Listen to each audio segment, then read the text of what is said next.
दस्तूर हिंद के बानी डॉक्टर भीमराव अम्बेडकर के 126वां जन्मदिन टीटागढ़ म्यूनिसिपैलिटी ने मनाया। टीटागढ़ स्टेशन के करीब अम्बेडकर की मूर्ति पर चेयरमैन कमलेश साहू ने फूल चढ़ाकर श्रद्धांजलि अर्पण की। उनके हमरा मौजूद रहे एमआईसी शमा परवीन, वार्ड नंबर 20 के काउंसिलर साहिबा, वार्ड नंबर 20 के त्रिपुर सदर राजेश दास, प्रीतम जी सर, साबिक चेयरमैन प्रसिद्ध चौधरी। चेयरमैन कमलेश साहू ने कहा कि जिस तरह आज मरकज में बैठी बीजेपी सरकार डॉक्टर भीमराव के दस्तूर हिंद को तब्दील करने की कोशिश कर रही है, बड़ी शर्मनाक बात है। आज उनके बनाए हुए कानून शुक्री की जा रही है, जिसे हम तृणमूल कर्मी कभी बर्दाश्त नहीं करेंगे। साबिक चेयरमैन प्रसिद्ध चौधरी ने बीजेपी को निशाना बनाते हुए कहा कि आज बीजेपी सरकार बाबा साहब भीमराव अम्बेडकर के सपनों को पामाल कर रही है।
আজকের ডেটে যদি উনি বেঁচে থাকতো তাহলে সত্যি পুরো দেশ বা উনি আজকে কি বলবো খুবই খারাপ মনে করতো যে আজকে যে সংবিধান রচয়িতা, যার নাকি আমি শুনেছি যে 32খানা ডিগ্রি ছিল, 11টা না 12টা ভাষা জানত, তার সংবিধানকে আজকে যার কোনো ডিগ্রি নেই, ডিগ্রি নিয়ে পুরো দেশ দেখছে যে কীরকম মহল আছে, সেই লোকটা কিন্তু ওই সংবিধান থেকে ছেড়ছাড় করছে।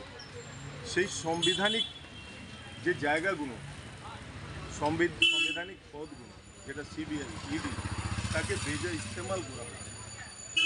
আজকে সত্যি উনি যদি থাকতো, উনি যেটা চেয়েছিল সমান অধিকার, সেটা কি আছে আজকে দেখি?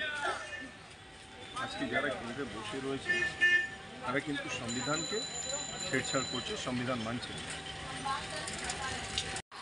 আমি সবাইকে শুভেচ্ছা জানাবো, ওনার প্রতি শ্রদ্ধা জানাবো।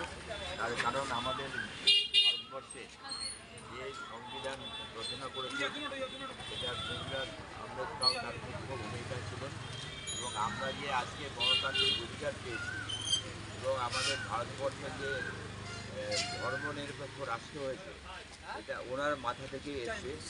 তার কারণ হচ্ছে আমরা ভারতবর্ষে বিভিন্ন ধর্মের বিভিন্ন ভাষার লোক আমরা বসবাস করি, কাজেই আমাদের দেশ সবসময়ের জন্যেই সেকুলার দেশ হওয়া উচিত। এই দেশে সব মানুষের সমান অধিকার, সেই অধিকারটা উনি আমাদের দিয়েছেন। এবং এই যে গণতান্ত্রিক পদ্ধতিদের মধ্যে নির্বাচন হয়, এই নির্বাচনের পর যে আমরা নির্বাচিত হয়ে আমরা বিভিন্ন জায়গায়, কেউ পৌরসভা, কেউ পঞ্চায়েত, কেউ লোকসভা, কেউ রাজ্যসভা, কেউ বিধানসভা যে যায়, তার রচয়িতা হচ্ছেন ভীমরাও আম্বেদকর। কাজে উনি ভারতবর্ষে যতদিন থাকবে ততদিন ভারতবর্ষের বুকে উনি অমর হয়ে থাকবেন। উনি ভারতবর্ষের একজন তাকে বলা হয় যে রত্নপুত্র, সেই হচ্ছেন। তাই ওর প্রতি শ্রদ্ধা জানাতে পেরে নিজেকে ধন্য মনে করি।